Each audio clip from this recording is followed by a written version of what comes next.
Hi, my name is Nicole Wong Chong, and I'm going to read a story to you.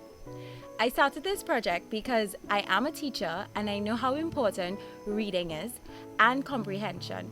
So, at the end of this story, I'm going to ask 3 questions and hopefully you can answer it. The name of the book we're reading today is Pocahontas. It's actually one of my favorite Disney princesses, and I was so happy to find this really short story written about it. So I'm going to read to you, and feel free to maybe if you want to dress up like Pocahontas like I did, because she was a princess. And you can go ahead and pause the video if you want and go get a really nice cute Indian outfit or you can just follow along. I hope you enjoy the story. Pocahontas was an Indian princess who lived many years ago along a broad river which flowed to the sea. It was a land where trees grew near the water and animals of many kinds came to the river to drink.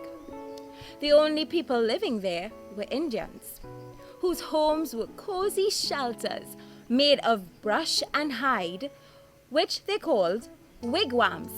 Isn't that a funny word?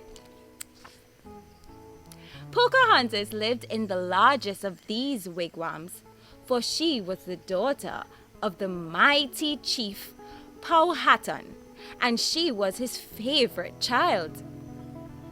Don't worry, kids. Mommy and Daddy has no favorite children. They love you all the same. She wore a dress of deer skin trimmed in beads made from shells, and her long dark hair was braided and tied with twisted vines. Her mother had tucked in 2 feathers at the top to keep track of Pocahontas as she dashed about the camp in play. She spent many hours learning about the forest and the river. I'll show you a picture. Isn't she beautiful? One day, strange new people from a faraway land arrived in big boats, which were blown by the wind and needed no paddles. These had come from a country called England, on the other side of the ocean, and had many things like guns and steel axes, which were new to Pocahontas and her people.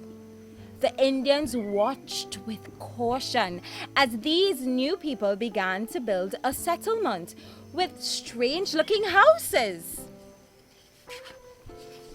Pocahontas saw the leader of the new people come to her village to trade one day. His name was Captain John Smith, and he was a soldier who wore bright steel armor and carried a gun, which made a loud noise. She had noticed him many times before in the forest and thought he was a good, brave man. But this day, the warriors of her father's tribe were angry about things that the new people had done. The warriors were worried because the new people were taking more and more land their tribe needed for hunting and planting. They captured Captain Smith and held a meeting to decide his fate. Pocahontas sat quietly at the edge of the group around the council fire, waiting to hear someone tell of the good things that the visitors had brought them. But they decided his fate was death. When Pocahontas heard this, she was very sad. And although she was just a young girl, she ran to John Smith's side and pleaded with her father to spare the captain's life. Powhatan saw how much this meant to his favorite daughter and ordered his warriors to cause no harm to Captain Smith. He decided that if Pocahontas was able to see the good in the new settlers, then maybe they could live together in peace. Pocahontas became good friends with Captain Smith and the other people of the new village. Captain Smith taught her English customs and gave her gifts of beads and clothes in gratitude for her kindness and brave actions. She learned that many of the Indian ways were best for those who lived in the new land. And Pocahontas found that there was much she could learn from his people as well. Because they did not know how to survive in the blistery forest, the new settlers had trouble finding enough to eat in their first winter in their new settlement. Pocahontas brought them food and showed them where to find fish in the streams and nuts and berries in the forest. The Indian princess became a heroine to everyone in the new colony. They taught this brave girl how to read and write their language. And Pocahontas showed them many Indian customs and rituals to help them understand each other better. Eventually, Pocahontas decided to stay in Jamestown with Captain Smith and the new settlers. There, she met and married John Rolfe, who loved her and this beautiful new land. They built a cabin, and Pocahontas was given the English name of Rebecca. Her husband soon decided he wanted people in his homeland to meet his Indian princess, and Pocahontas agreed to go. Even though she would be sad to leave her own homeland, she looked forward to the new experiences traveling to England would bring.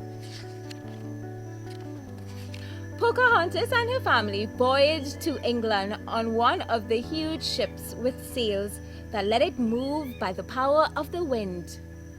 John Rolfe presented her to the king of his court, where Captain John Smith had already spoken of her kindness and bravery, and she charmed everyone. Pocahontas stayed in England, where her husband had an important position, and she was called the Lady Rebecca. Her children returned to America when they were grown and helped build this new country. And that's the end of our story today.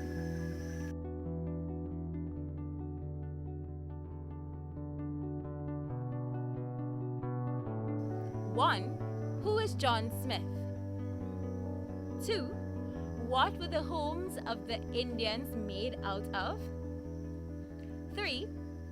Why was Pocahontas called a heroine?